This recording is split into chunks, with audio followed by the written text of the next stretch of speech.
What up, Wizards? It's the D from the Mtg. That's so many letters at the beginning of each video. Anyway, we also like it a magic. That's the other catchphrase I'm supposed to do. It's good branding. But anyway, today, it's on the old schedule over there. It's New Capenna. Spoilers. It's impossible. There's no way. What have we done, like one deck tech for Kamigawa? There's no way. It's an April Fool's thing, right, Jerry? No. All right, I like spoilers. I like new cards. I guess let's look at them. Now, real, quote-unquote real, previews for the set don't actually start until next week, but Wizards has been doing the thing the last couple of sets where they show off a few cards before the official preview date, and they give us some mechanics and some themes, and look at these cards, aren't they cool, aren't you excited? And they did that this time around too, so I was really hoping that we'd have 6 or 8 cards to look at in this video, and for all we know, by the end of it, we might. But so far, it's Friday afternoon, it's almost 6 p.m., and they have not previewed the last 2 charms or the last 2 legends in the set. So, again, maybe they'll do that while I'm recording this video, but as it is, we have 6 cards to look at, and we're going to kind of like rank them, because that's what you do on YouTube, right? It's the new meta here on the site. But anyway, first, Mythic Spoiler reloaded the video, and there's nothing new yet, although I guess I do at some point have to set aside some time in this video to talk about these left-handed Secret Lair cards that came out, because I am left-handed. New lore about D, in case you didn't know that. But I'm left-handed, so I can offer a unique perspective on this. Do I like them? I guess we'll talk about it. But first, let's talk about, I guess, the worst card they previewed so far. But I want to go ahead and make it clear, I don't hate this card as much as a lot of people seem to hate this card. Let's talk about Cabaretti Charm. A Cabaretti Charm is red, green, and white. For an instant, you choose 1. Cabaretti Charm deals damage equal to the number of creatures you control to target creature or planeswalker. Creatures you control get +1/+1 and gain trample until end of turn. Or you create 2 1/1 green and white citizen creature tokens. Now, seeing as how Arena has attracted a whole bunch of new players to the game since the last time we had Charms in Standard, I imagine this is going to be the first time a lot of players are seeing or getting the chance to play with and evaluate Charms, right? So, one thing about these is that they're relatively difficult to cast, obviously. They can be. And the modes don't all look like they're worth 3 mana. As a matter of fact, I don't think any of these modes are really worth 3 mana. Not usually, at least. But you make up for that lack of mana value and all that because you have versatility. And this card is a pretty good example of that. Again, I don't hate this card. You get removal on one end. You get more creatures on the other. So board presence on one end, the 2 guys, right? The raise the alarm or join the dance mode, right? The third mode is board presence. And then you can also take away your opponent's board presence with the first mode. So like 2 of these modes affect the board state in meaningful ways. And that's good. And then you get like a mini overrun, which is actually really, really good. And giving a whole team trample in your like tokens deck is sometimes really, really important. Plus, like, this is instant speed. So if your opponent miscalculates on like a meat hook massacre or something like that, then suddenly your whole team survives. Or like 1 or 2 guys survive. And that could be really, really important. So it's like an ancillary mode. It's kind of a hidden mode on this card in the current standard that I don't think people are talking about enough. So I actually think this card is not terrible. I don't know that most Naya decks are going to want to play this because, like, especially the way things are shaping up with their legend, you're going to want to play a lot of creatures in your deck. Like tons of creatures. I don't know if you have room for this, but this does make 2 creatures.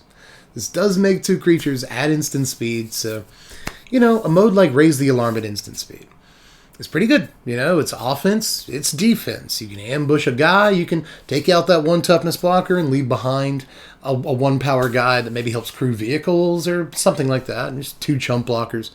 That can either keep you alive or help you attack. If you have Anthem effects out, it can make like 4 to 6 power, you know, so just the Raise the Alarm mode is okay.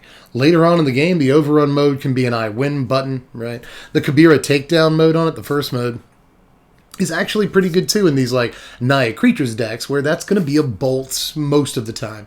And sometimes it can even do like 5, 6, 7 damage, depending on how much you've developed your board. So I actually don't think this is a terrible charm. I think it's worth a 1 or 2 of, which is usually what you want to play in decks where you play charms. You usually don't see 4 charms unless they're very, very powerful.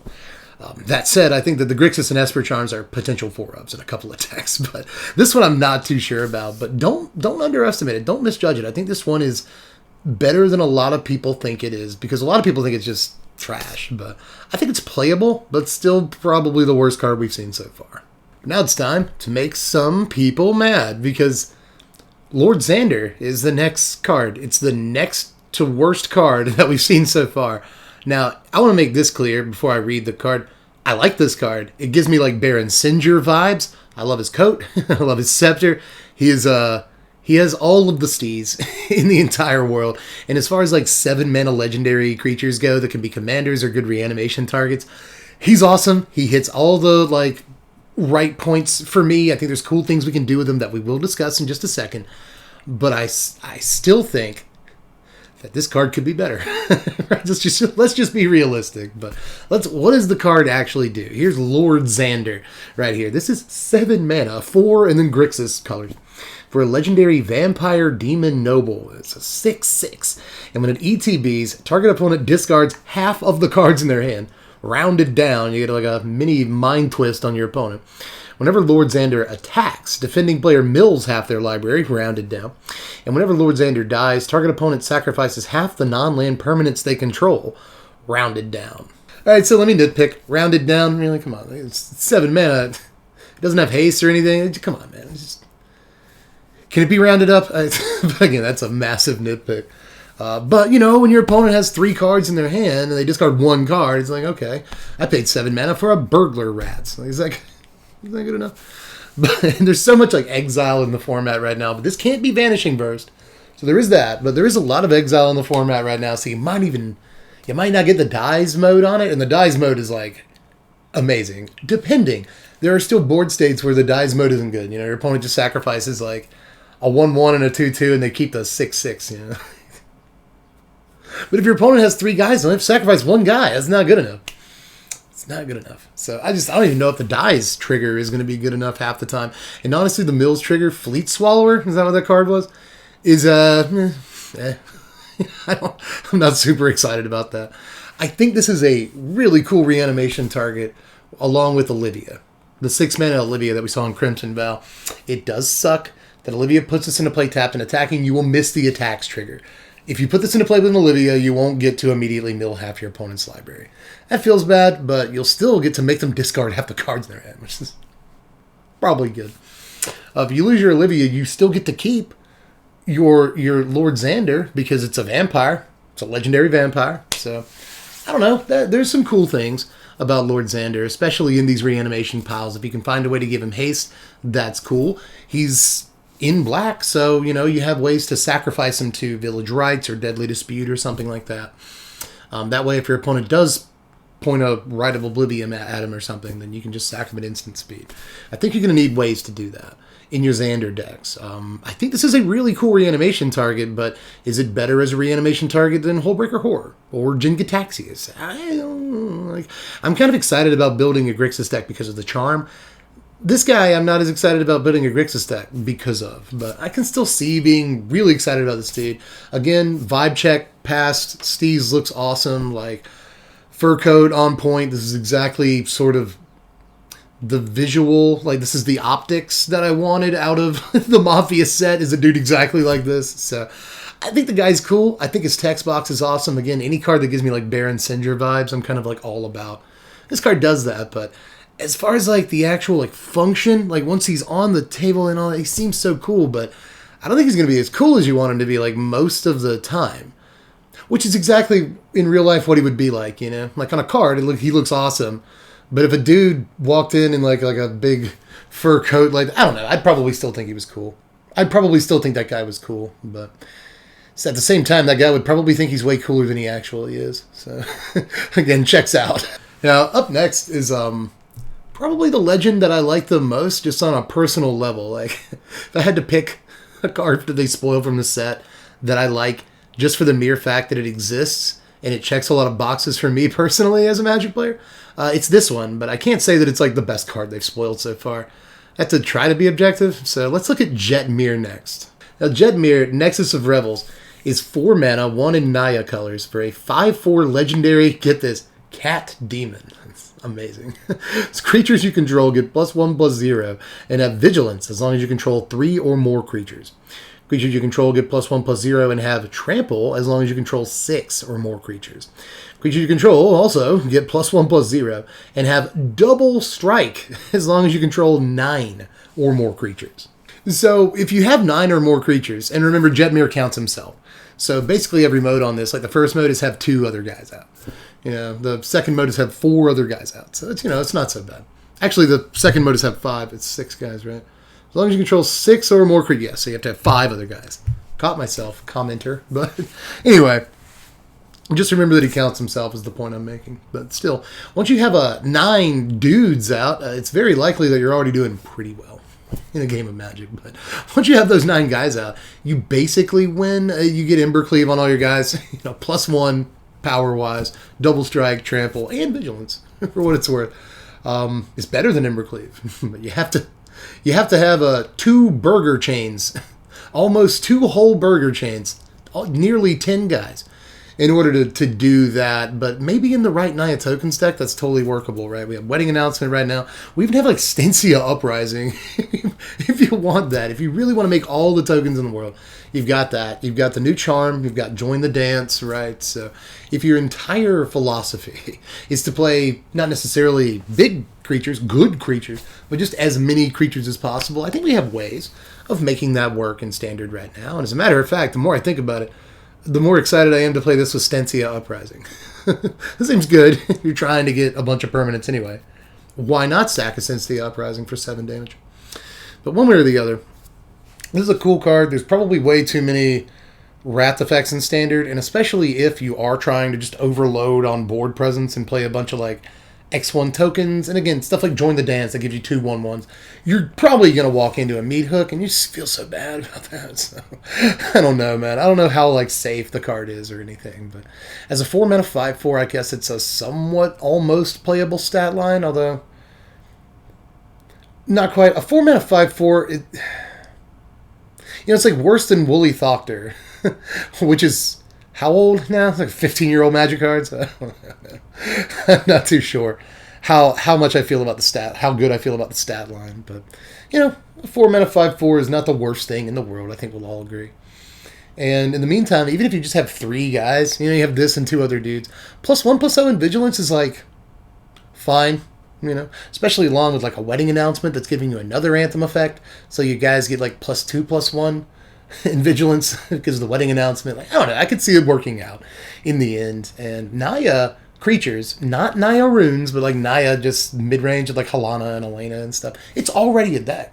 So like I could see them playing this as another 4-drop is all I'm saying. But I like the card. I'm a little skeptical of it in constructed play. I think it's going to be really difficult to hit the 9-creature mode, but it probably isn't actually too difficult in some matchups to hit the 6 creatures mode and then just get in +2/+0 trample and just bash, you know? So, and I think actually something else the commenters are going to try to get me on is earlier I said if you have 9 guys, it's Ember Cleave +1 power, but it's +3 power. If you have 9 guys, let me correct myself right here and there. But, you know, even 6 dudes +2/+0 and trample probably wins a lot of games. It probably does. But it would also suck to swing in, I've got +2/+0 and trample, I win this game, and then your opponent just has like 2 minute instant speed removal for Jetmir, and you die. So I don't know. It's a little delicate, but I still like this card a lot.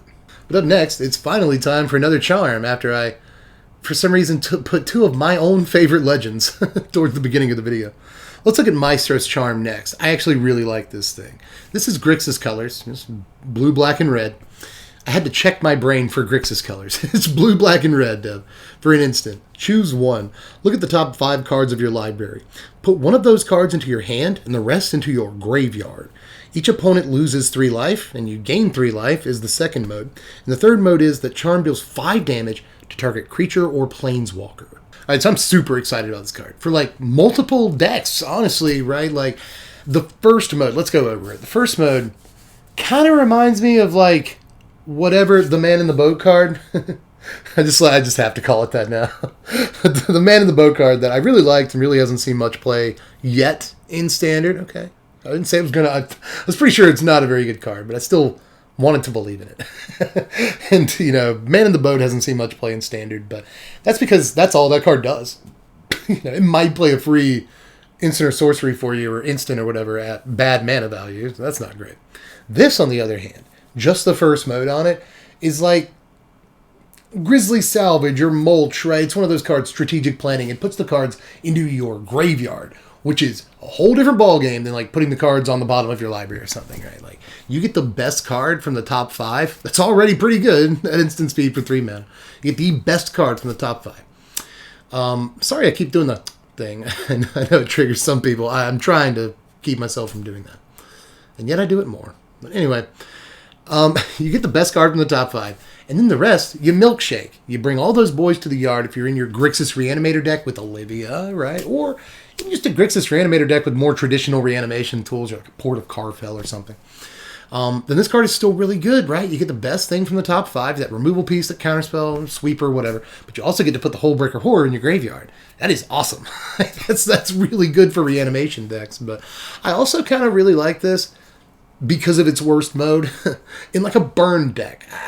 I'm really thinking that they are putting together a kind of Grixis burn deck that has a bunch of burn cards that do other stuff, right? Like one of the worst things about a burn deck is that even though your cards are multifaceted to some degree, right? Like my Shock can hit a creature, or it can hit a player, or it can hit a planeswalker. So there's some spread there, and that's okay. But there's still some card advantage issues. There's some what's the word I'm looking for? There's some versatility issues with the options that you have in your burn deck. And so now, thanks to not only this, but Prismari Command, we have 2 burn spells in Standard that also do a bunch of other stuff that you might want to do. In the case of Prismari Command, you can like draw extra stuff, make a treasure token, or like kill a guy, right? But with this, you can burn your opponent if you want to. You want to burn them, you totally can. It's totally fine. You're going to 2 the face in a lightning helix or something. But you can also kill that guy, or find the answer, find the sweeper or something like that. So we have a couple of burn spells in Standard, along with stuff like Invoke Calamity to let us recast those spells. I know we're looking at a 3-color deck here that tries to cast Invoke Calamity, but I've seen it on Arena a billion times. People cast these invokes in like 3-color decks constantly. But either way, I think we have a nice number of cards in the format right now that are in Grixis colors that can burn your opponent, but also like can do other things. And that could lead to a really versatile, interesting burn deck, and I wanted to point that out. But there's also a removal mode on this, which I guess I don't really have much to point out about, right? But you can also remove a thing. So like, find the answer, remove a guy, both really good modes. I know the middle mode is kind of crap, but like 1 out of every 20 games, it'll just win the game. Like randomly you'll draw and you'll win the game. So like, you can't really be like mad about that either. This is, again, not the best charm that they've spoiled so far, but it is one that I'm really excited about. Now, I guess I'll talk about the Esper Charm next, even though I really want to say this is the best card they previewed so far. I really do. I am so jacked for this stupid thing. But let's look at Obscura Charm real quick. This charm, it's the Esper one. It costs Esper colors, blue, black, white, and it's an instant. You choose one. Return target multicolored permanent card with mana value 3 or less from your graveyard to the battlefield tapped. Or counter target instant or sorcery spell, or destroy target creature or planeswalker with mana value 3 or less. So one thing I'll say about this card first and foremost is that it works with the Esper Legend like really well. We'll talk about that in a second, but what else this thing does is it just reanimates stuff. That's so nutty to me. It will not reanimate things at a good mana value a lot of the time. It's going to either reanimate things at parity if you do it right, or it's going to reanimate like a 2-mana gold thing, which you'll be happy to do. You'll be happy to do that some of the time. You really will. It's kind of like if you have like a flash, not a flash, if you have like a 2-drop multicolored creature in your graveyard, it's kind of like that guy has flash in a way. I know that you tap the guy, so it's really more appropriate to say it's like that guy has haste. Like the end of your opponent's turn, you can just like randomly get back your Silver Quill Silencer and kind of screw them in a bunch of ways, That would be a really weird thing to do, depending on what point of the game you're in.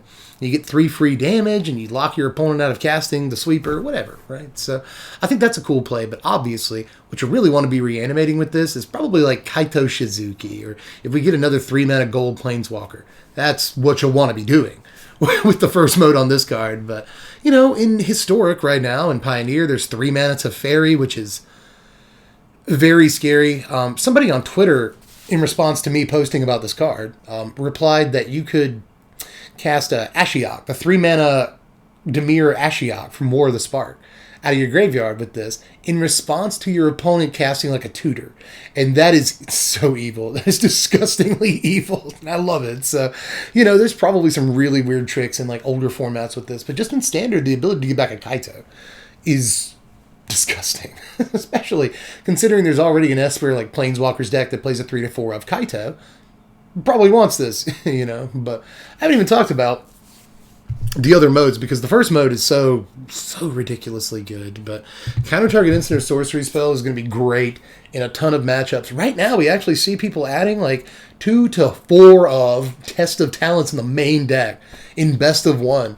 And it just bodies people, right? A lot of people are trying to play some like important instants and sorceries right now. Control's an important deck. The Invoke Despair decks are getting more and more important by the day. Sweepers are incredibly important. So, you know, I could see this mode on this charm being very, very good. Now, again, it's strictly worse than like a Negate, which counters a non-creature spell for 2 mana, and it's very easy to cast.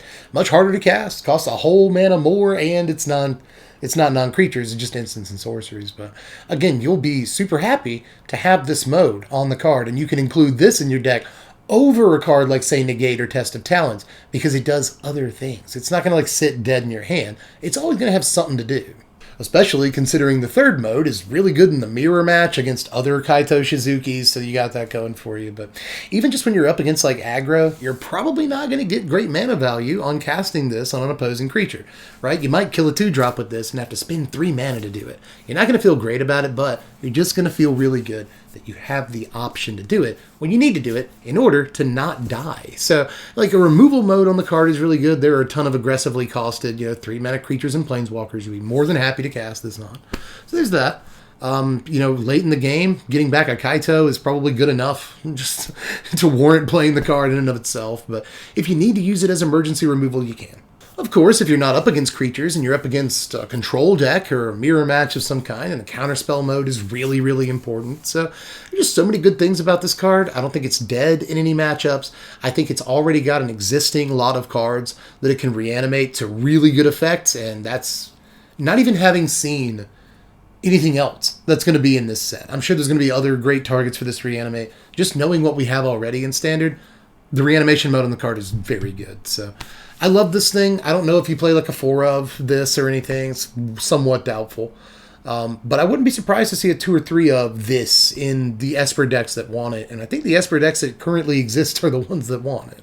Let's talk instead about Raffine Scheming Seer. This too is Esper colors, but this one doesn't have any like generic or colorless mana cost or anything like that. It's just 3 mana. Blue, black, white. Super, super simple. Very cheap dude. Legendary Sphinx Demon. This is a 1/4 with flying in Ward 1. Whenever you attack, target attacking creature connives X, where X is the number of attacking creatures. Now, to connive, you draw X cards and then discard X cards. Put a +1/+1 counter on that creature for each non-land card discarded this way. This card just looks absolutely busted. to me, and I'm not the only one saying that. I've seen a lot of content creators on Twitter basically say, like, am I missing something, or is this, like, ludicrous? I think it might be. With Connive, you don't even have to deal combat. It's just when you attack, when the creatures attack, you get to loot. And that's just, like, banana pudding. Like, that's sick. It seems so good to me. It's an ability that allows you to filter, allows you to churn through your deck faster and get to the cards you need to in, say, a combo deck or just a deck that plays a few powerful cards that are integral to the engine running. This allows you to churn faster, churn, more efficiently. If you are messing with your graveyard, it helps aid in that process, and it makes your creatures bigger. Like, Connive seems like a very, very good ability. Like, I actually think this card is disgusting. There are going to be times where this just draws you like 3 fresh cards. You don't mind discarding some cards. Sometimes you won't mind discarding 2 or 3 cards on the Connive as long as you get to keep the one good card that you drew in that batch.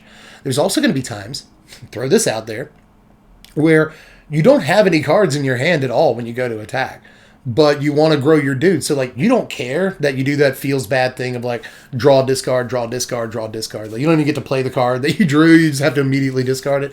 It's not going to feel as bad because you get to grow your creatures so long as you drew non-lands. So, I don't know, man. I think that this is a really, really good card, just in and of itself. I think it goes really well with the Charm, because the Charm can reanimate it, obviously. I do... Ooh, one more thing I want to talk about with this, is that it goes pretty well with, like, ninjutsu stuff. And it's in the right color combination, too, blue and black. So, you know, if you return a creature to your hand, say, to ninjutsu something in, you'll have attacked with the creature. That means that you get a chance to draw into an ninjutsu guy if you don't already have one. But even if you do have an ninjutsu dude in your hand, you want to like switch, you know, the creature on the table with, then you still get to swing with the smaller guy, right? And get the connive trigger, and then once he does combat damage, or once he goes unblocked, then you get to put the ninja into play. You get to put the smaller creature back into your hand, and then for later connives, maybe you discard the creature that you put back into your hand and grow something, right? So I think this works with ninjutsu in like really cool ways that we might have to explore. So I don't know, just such a sweet magic card this is. And even though I don't think it's like overpowered, I really don't. I do think that it hits a line of power that is very, very high. It's a very good magic card, and it's the reason why it's like the last one I'm talking about today. That's all the spoilers for so far, at least. Again, these previews start on the 7th, I believe. That's next Thursday. So make sure you sub to the channel for all that. There's going to be content in the meantime, though. We're going to be doing the Kamigawa standard deck tier list in just a couple of days. So that's exciting. There's also a Patreon poll right now. Whatever wins that poll is going to be like the last video before spoiler season starts. And it sure looks like that video is going to be top 10 cards you should stop playing. So that's going to be a fun one to get heat right before spoiler season starts. I'm going to get a lot of heat for that one, I think. I'll tell you your favorite cards are bad. Who am I to say? But anyway, make sure you sub for the content and do all the other stuff. You know, if you want to like the video, that would make me really happy. If you want to sub, that would make me even happier. I'm trying to hit 126K subs, and we're about 400 away. So help me out with that. Just let me know how you felt about all the coverage down there in the comments section. All my takes, anything I missed, any functions of these cards, combos, interactions, blah, blah. Let me know down there in the comments section. We'll put our heads together on it. But I will catch you cats later. I'm Deb from The Place. Thanks for watching, Wizards. Spread love and be kind.